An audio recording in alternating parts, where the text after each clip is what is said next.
Hey guys, welcome back to more malicious compliance stories. In this video, a stupid boss fired me to save money, but he forgot that I own the patents. This was the costliest mistake of his entire life. Let's dive right into the video. The first one starts like this. So I spent 20 years working for the same company, and while it was not my only job, my main position was creating programs. I know it can vary a lot based on contracts and other things, but this is how it worked at my company. So I held the patents to the things that I invented, and the company I worked for was given exclusive shop rights to them, meaning they were the only ones I was selling the rights to use my programs to. This basically ended up just being reflected as my paycheck. When I was not busy working on new things, I was kind of the main computer guy who would help everybody. We had a tech department, but it had gotten scaled back, so it was just added to my plate. I was not mad about it though, because I always liked having an additional job to give me time to walk away from what I was trying to make work and then come back with fresh eyes. Now, comparing me to a lot of other people, it didn't look on the surface like I was doing as much as everybody else. I was not running around or having group meetings or honestly really any meetings. From an unsuspecting eye, it could look like I sat around doing nothing when I was thinking or just hanging out and making conversations when I was helping a coworker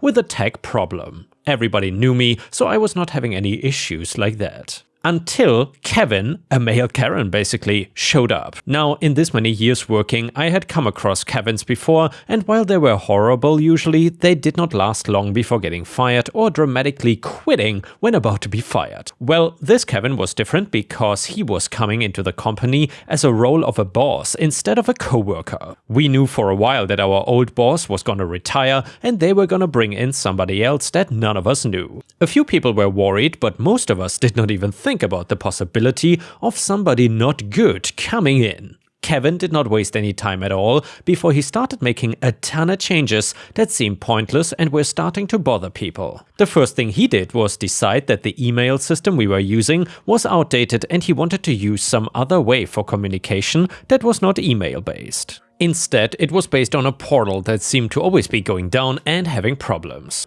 Another downside was that we could not get into the portal unless we were signed in at our desk. It would just give us a location error, meaning suddenly the ability to email coworkers or Kevin himself when we were not there was impossible. Some people tried to tell Kevin about the problems, but he brushed us off, saying that we needed to keep up with technology or we would be left behind. I was getting called away from work a lot from people needing help getting files that they put through this portal and seemed to disappear. Kevin was getting mad when nobody could contact him to call out sick or had a problem that now needed to wait until they could see him in person. His responses were always telling people to just message him through the portal. Everyone else reverted back to using emails with each other and only using the portal when there was no other choice. Now, Kevin had noticed that I was getting up from my station a lot and walking around to basically everybody needing help. He was quick to get me into his office after a few weeks of noticing this and started to get very angry at me and basically accusing me of things instead of asking. Kevin, I see you walking around being social instead of working. Me, actually, I'm supposed to be helping with tech difficulties. Kevin, liar, the IT department is in a different area. I bet your project group has not seen you at a single meeting since you never go into that room. Me, I work independently. You can check my contract if you want, but I'm supposed to be creating programs that the company uses. As a second position, I do some technological help when it pertains to one of my programs because I know them better than IT does.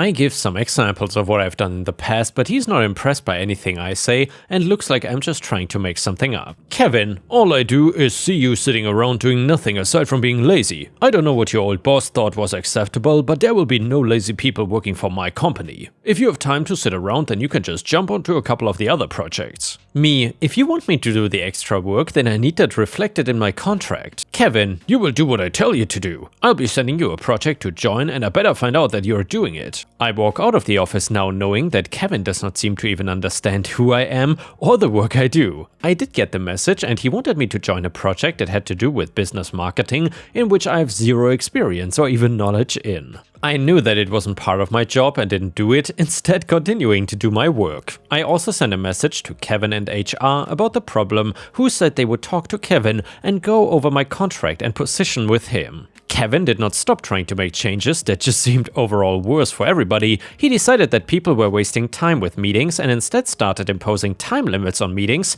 and if you went over what he deemed too long, he would chastise you. Meetings were running longer now too because he decided 2 meetings could fit into the same meeting room. I figured the talk with HR smoothed things over, but I was once again brought into Kevin's office, and this time he started screaming at me. He was going way over the line, calling me useless and telling me that I was a drag on not just the company but probably people in my personal life, and that the company could save a ton of money if I left. He talked about my appearance, my tone of voice, and was overall going after me like a bully. Finally, he fired me and told me to get the hell out of his office and not to expect a severance package. My contract did allow me to get fired, but only if there was a reason. Him saying that I did nothing was not gonna cut it, a lawsuit was gonna take a while, and I wanted more than to just get some money and move on. I wanted to make sure that Kevin suffered and everybody found out how horrible he really was. As I mentioned before, the company had exclusive shop rights, but I held the patents to my programs. I decided that since Kevin fired me and did not want to pay me anymore, that meant he was terminating my full contract, including that part of it. So I pulled my programs from the company and sent a letter to HR saying that I was ending my collaboration with the company and they could no longer use my programs. In the letter I went into detail about Kevin firing me. If I was gonna be told I was useless, I could not wait to see everything explode in their faces. I did feel bad for my old co-workers that were now running around like crazy, trying to redo things once my programs were no longer able to be accessed.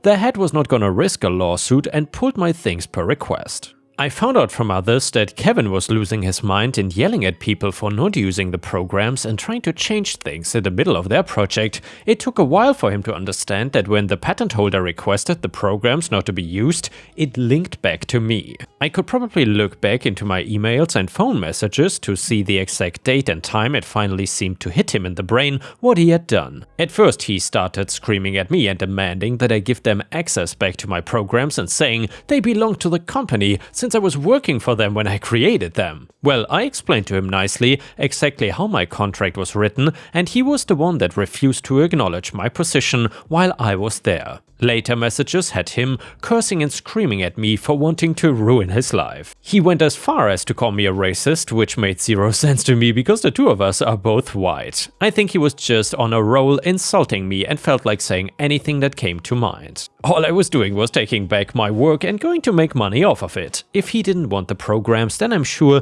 I could find another company to sell the rights to use the patents to. Ones that would not even care if they have exclusive buying rights to it. The program rights ended up getting sold to 3 different companies that were competitors. They were able to pick up projects from angry customers who got screwed over by Kevin not being able to deliver. I did get a call from Kevin finally apologizing like crazy and offering me my job back, but I decided against it. I also mentioned to him that I was going to be filing a lawsuit for wrongful termination and any further correspondence could be sent through my lawyer. I was not eager to get another job, especially since most positions would require the company to get the patent instead of me, and I figured that with the money I was getting from leasing out my programs, I could afford to create them without outside funding and just live off my inventions and cutting out the middleman. As for Kevin, I found out that he had to shut down the company after all the problems caused nobody to trust him anymore with more projects. I'm sure in his mind, the entire thing was my fault, but really, it was him for trying to mess with me in the first place. As for the lawsuit, since he was now broke and the company bankrupt, I was not really able to get as much as I could have. It was still nice for him to get taken to court though and told off that he had done something illegal and forced him to give me some money. And yeah guys, if you enjoy malicious compliance stories, the next one is even more malicious. It is titled, "Complain about how I do my job?" Cool, let's see how things go when I do it your way. And by the way, if you've enjoyed the story so far, please don't forget to post some star emojis in the comments because that would help me tremendously. So I work as a school janitor. Half my day is spent in the lunchroom emptying the trash cans and sweeping up. At most schools you get around 15+ minutes in between lunch periods to do all the cleaning. At my school, I get less than 2 minutes if I'm lucky. Normally, if a trash can is not full, I just dump one I can to another and then tie off that bag when it gets full. It's a lot faster than having to replace every bag every time, and it saves a ton of bags. I also sweep up around the tables, and if I see a big mess under a table, I ask the kids to move their feet and sweep that up too. Well, I do it this way because it's the only way to keep up and keep things clean. If I pulled every bag every time instead of dumping one can into another, not only would I run out of bags halfway through the week, but it would also take way longer. If only I swept under tables when there was no kids sitting there, I would literally never have an opportunity to sweep under tables. Enter the lunch ladies. Most of them are nice, but there's this one older one who's just a miserable human being. She yells at everyone, including the kids, and is just always angry about something. Earlier this week, she yelled at me for dumping one trash can into another instead of pulling the bag. Why she chose today to do this, I don't know, since I'd been doing this every day for the past 3+ years. Anyway, I know how to do my job and I didn't ask for her opinion, so I just ignored her, didn't say anything, and kept doing what I was doing. Fast forward an hour or two, and I'm getting a call from my district boss that there was a complaint filed against me. The lunch ladies are saying that they don't like that I dump cans instead of pulling bags, and they don't like that I sweep under the kids' feet. My boss tells me to just stick to cleaning in between lunch periods, but I try to explain that that's literally a period of less than 2 minutes and is not even a fifth of the amount that I would need to do it that way. He says just do it anyway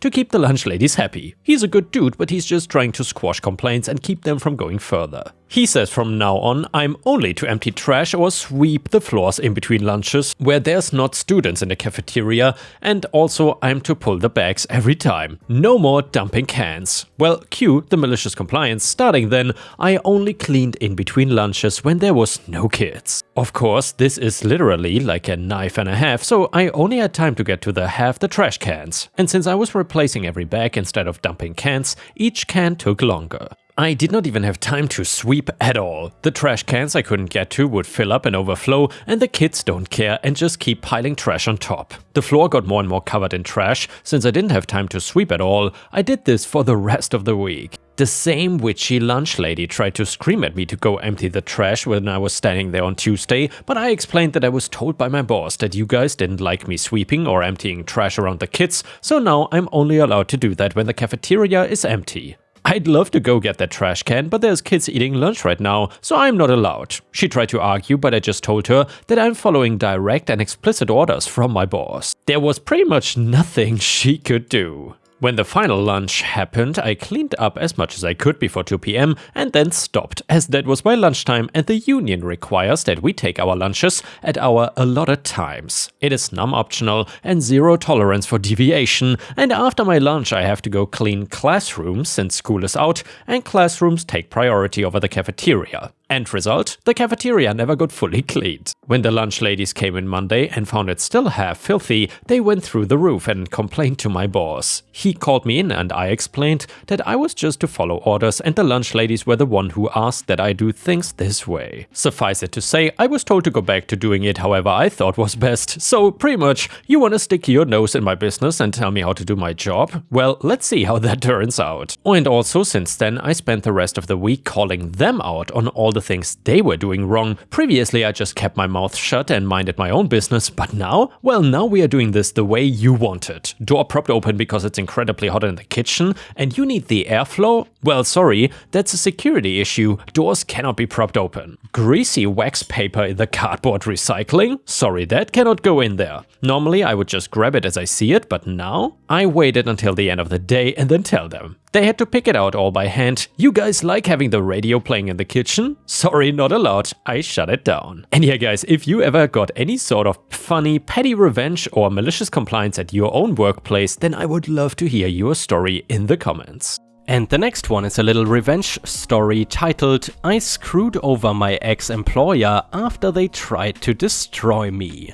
I gave 15 years of my life to a company. I was in media and marketing production and I started interning while I was in university at 19. By 26, I was in my former role, a lead project manager. I was the guy putting the pieces of the puzzle together. My hands were in every facet of the project I was involved in, whether it would be hiring talent, camera crew, audio technicians or even grips. I did a lot. That being said, I will always be the first to admit that I'm not the best in the business, but where I made up for it was my networking skills, and that is my strength. In fact, you would be pressed to find anyone better at networking than me. Truthfully, my networking skills is what made me so valuable. I know I'm not the smartest man, but I make friends easy. And by the way, Ripestars, that's definitely a skill I envy. Networking has never been super easy for me. I don't know about you. My contact list is over 2,000 people strong, full of industry professionals, talents, you name it, organized with headshots, even audio samples of people who I see as world class at what they do. That contact list is part of my petty revenge.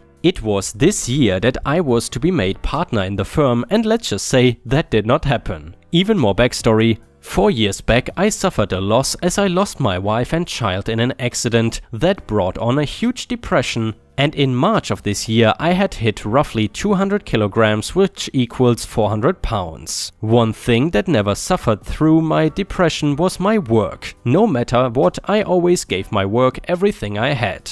Even more backstory, but with current information. Now, just to let you know, I've been in therapy after a few more events in my life took place, and emotionally I'm in a good place. Since my last day back in March, I got myself back to the gym and started busting my ass. Then I had the stupid idea, why not raise some money for MADD Canada, and in April set on a walk across 3 provinces taking the Trans-Canada Trail, which is a total of 1,500 kilometers. And by the way, I didn't know that Canada also uses kilometers. Anyway, actually as I write this, I am walking down the trail, only 300 kilometers left to go until I make it to my destination, Niagara Falls, baby.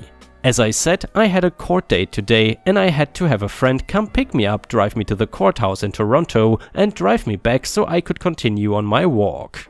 And since I started training in March and started this walk in April, I went from 400 pounds down to 250, my goal weight is 200, but that's besides the point. It's time to get on to what you all came for. The revenge part 1, the petty part. So I would go on to find out the real reason why I was fired. One of the partner's kids just finished university and wanted to do what I did. Well, the kid's old man, wanting to give his kid every advantage, decided to let his kid walk into a job all set up for his success. With a network of contacts built around my blood, sweat and tears. They stole my Rolodex, my personal Rolodex that I had locked in a safe with my personal files. And by the way, Ripestars, I think a Rolodex is like some kind of file device to store business contact info. Anyway, my little bit of petty revenge was to burn some bridges.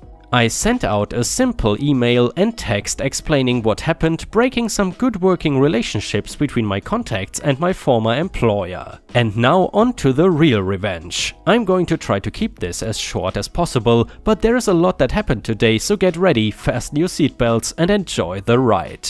As I said, today was my day in court. I have not seen anyone from my friend's job since March, and I just wanted to say first, walking into the mediation room and seeing Dan, gotta add F you Dan, in a really nice tailored suit all shrunk down, ma'am, Dan's jaw almost hit the table, which was a great feeling. Now all the proceedings work long and boring, so I'm not going to bore you with the details. The main point my lawyer made was my contact list and I wear a package deal, as they are personal contacts. I know these people, I am friends with them, my contact list has tremendous value. And a lawyer is gonna lawyer. He put a price tag on each contact at an exorbitant amount of roughly $10,000 per contact. And now remember, there is over 2,000 of them. My former employer argued that my contact list was detrimental to the business and we completely agreed, but again, package a deal. Now the judge did agree that there is a large value on my contact list. The judge or magistrate, whatever you want to call him, took my company's side and said they need the contact list, but not for free. He could not put a price of 10k per contact, but after taking some time in his chambers, he came to a conclusion that roughly 1/10 of my evaluation of contacts is a fair price. $1,000 per contact, do the math, 1,000 by 2,000, I am happy with that. Now that is on top of the judge agreeing that what they did was not only illegal and immoral according to Canadian law, they are going to have to pay me a severance package that I am smiling ear to ear from. And here is where it gets fun. Remember, boys and girls, if you're ever on the opposite side of where I am, always put a non-disclosure agreement in all of your employment contracts. I did not have one. So before having my friend return me to the trail to continue my walk, I went home. I went home to craft a text message and email that has been sent out to every last contact. I explained what had happened, apologizing that I had been forced to give all the contact info to my former employer. I apologized if they receive any unsolicited calls, emails or anything from a list of names and my former company's name in this email. I even explained in detail of the court's decision. Now, that may not seem like much until you understand the relationship I formed with these people. Once again, networking and making friends is my strength. It's been 8 hours since that mass email has been sent. So far, I have received over 800 responses, mostly of people telling me that they will be cutting professional ties with my friend employer. I basically soaked the bridge in gas and burned that POS to the ground. But here is where I know I did some damage. My former employer was about to sign a deal with a large Canadian coffee franchise for the sake of prosperity I will call Tim Hortons. Well, the executive in charge of the ad campaign happened to be in my contact list. Now, my former employer has an active deal with this coffee chain and was not too far off on starting production. They lost the contract less than an hour after I sent that email out. I know this for a fact because I received a phone call from that executive. Large companies such as Tim Hortons have a morality clause in their contracts and their actions broke it.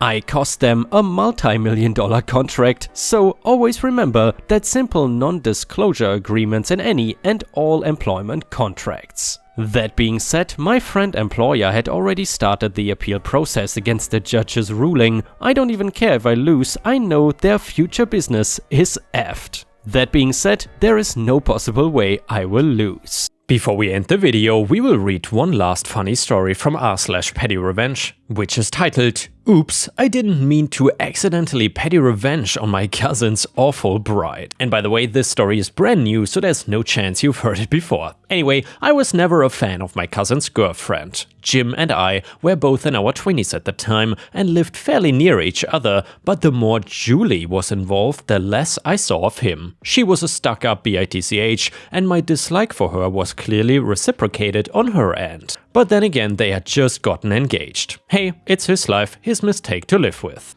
I went over to Jim's place once. We were gonna catch a concert together. He was running a few minutes late, so I was stuck doing small talk with his new fiancée, and she took that time to show me the insanely elaborate and expensive wedding invitation they had picked out. This was gonna be a large wedding, and the invitation cards were over $5 each, and this was in the late 1990s. Crazy expensive cards. I said, I will save you $5. You don't have to send one to me. I will RSVP right now. I'm going to your wedding, so no need to spend the money on the invitation. Julie looked as if I had slapped her, and she said, "You don't want to keep the card?" I looked at her like she was a bit nuts and said, "Why would I keep a wedding invitation after the wedding is over? You think I have a drawer with all the wedding invitations I've received over the years? I'm gonna RSVP yes and throw the invite in the trash. Like a normal person, you know? I care about you guys, not about a paper invitation." But she was pissed. "Well, your cousin cares." No, he doesn't. He's pretending to care to make you happy. This is just a greeting card. It's not important. So yeah,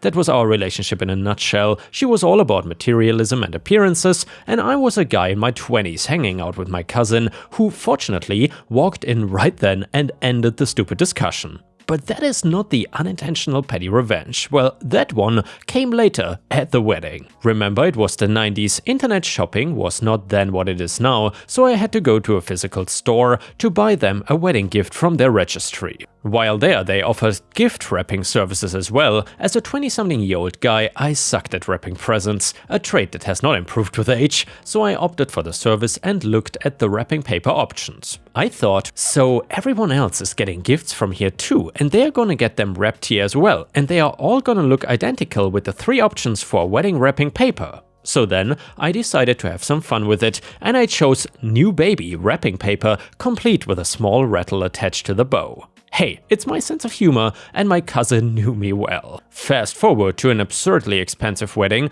and then they went on their honeymoon, and the day they got back, I got a call from Jim. "How did you know?" No what? Well, it turns out they wanted kids right away. So she went off her birth control a few months before the wedding because it can take some time for the hormones to leave your system, but in her case it didn't, and by the time they got married she was about 2 months pregnant. I assured my cousin it was meant as a joke and I had no idea, but he almost died laughing. Thought it was hilarious and I thought so too, and once he told me that his wife was pissed, I knew that she really had no sense of humor. And that is, folks, how I got accidental petty revenge against the uptight and materialistic woman who married my cousin. And by the way, don't feel bad for Julie. She was a drug rehab counselor and ended up having an affair with one of her really wealthy clients. My cousin divorced her and was very happy to be free of her by then. And yeah, in case you're wondering, she married the rich guy who eventually also divorced her. And I swear I am not making this up, my cousin and her second ex-husband are now friends who commiserate about what a bad person she is. And yeah guys, thank you so much for watching, I will see you again tomorrow.